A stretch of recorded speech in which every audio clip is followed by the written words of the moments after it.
Hi, I'm Anna. So the years that we change from children to teenagers are the hardest that I have experienced throughout my life, and also watched as my friends went through them by my side. I was lost like any teen at my age would be. I was searching for who I was, who I wanted to become, and who my friends should be to support me along the way. That seems like a lot for a girl my age to figure out, but a little insight into my mind. I have a pretty set idea about what my majors and minors will be, and also my dream college. I've always been encouraged to live out my dreams and also challenge myself. I've always had a love for learning and knowledge. CSG has provided me with the opportunity to find who that person is and how I can become her. While I've been here, CSG has allowed me to remove myself from society and search for who I am within. And what I have found over the last 4 months is that I need to be passionate and stand up for myself to reach that girl who has become my goal. I remember as a kid that I would complain a lot, but just wait till I annoy you with the amount of times I will thank you for something that you have done for me. What do you think of when I say the word wild? Jasmine. Out of control. Okay. Reckless. Catherine? Untamed. Colleen? Noelle.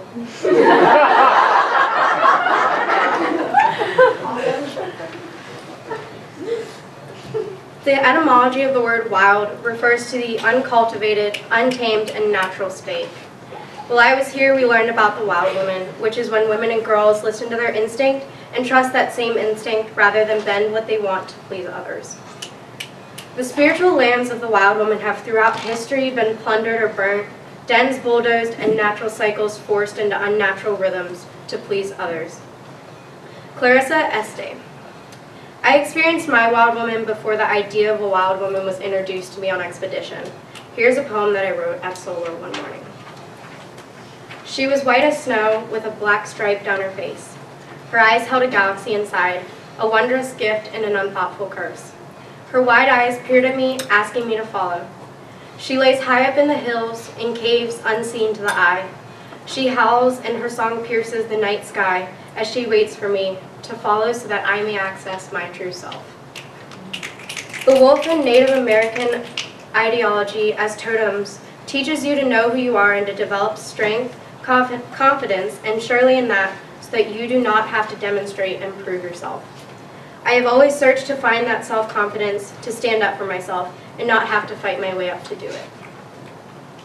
While I've been at CSG, I've had tons of experiences that have resonated with me. The one that angers me most is Eurocentrism.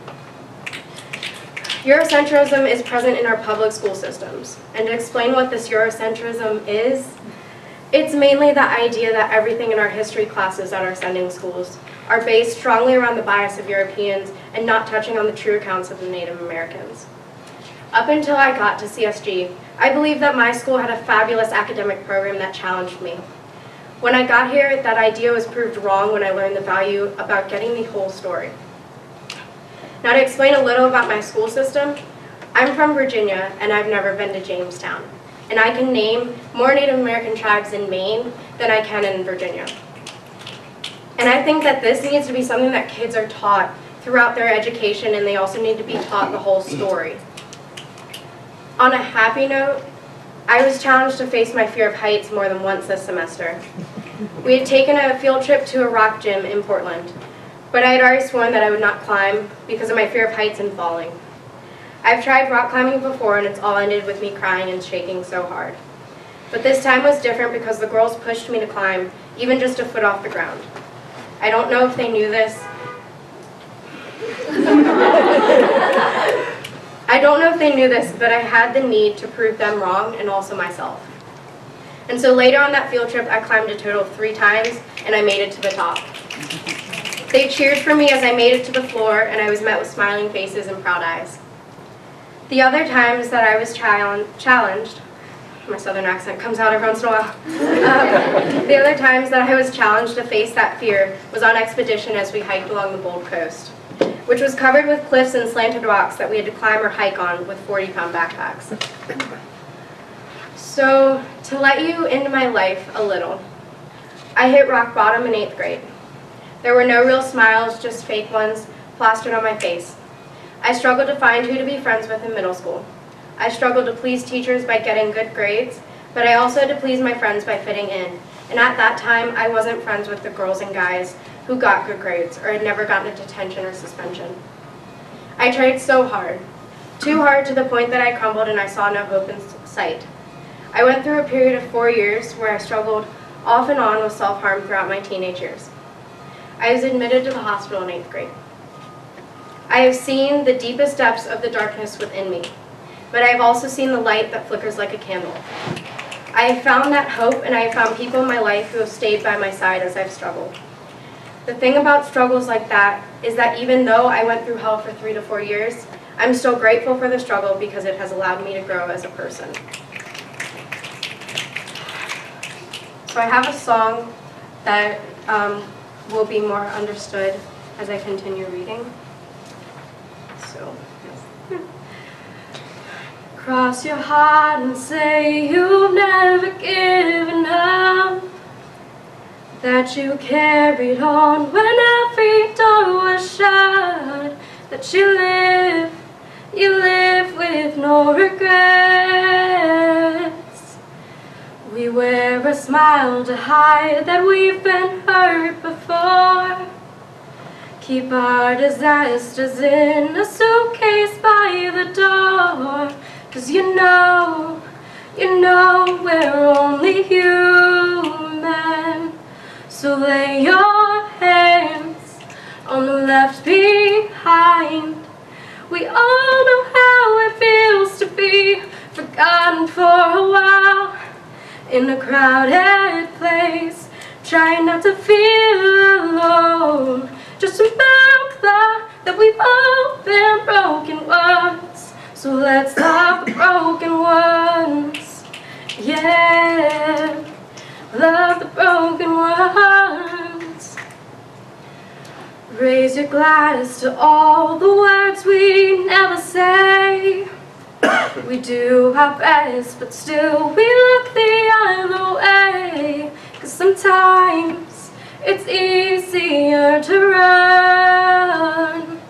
'Cause after all, we're only humans. So lay your hands on the left behind. We all know how it feels to be forgotten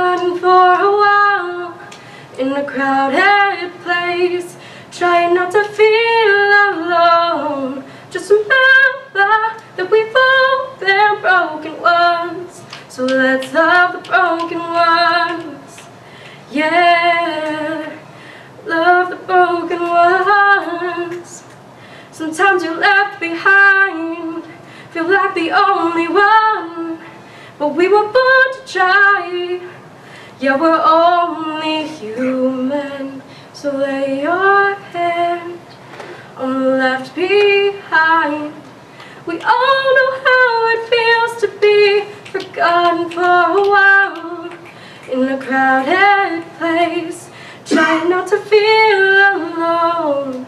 Just remember that we've all been broken once, so let's love the broken ones. Yeah, love the broken ones. Oh. Okay, give me 1 second.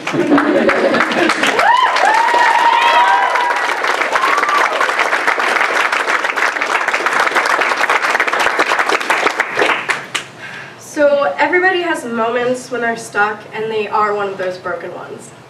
But the only way to overcome that is to search for that internal thought that is crippling you and change it to something that makes you stronger.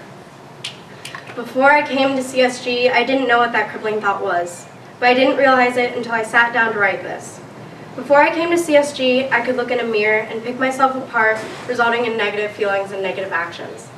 As I stood in front of a mirror recently at CSG, I looked at myself and smiled because I saw a strong girl who had fought a war, and even though there were scars, I looked past them and admired the hard times I went through.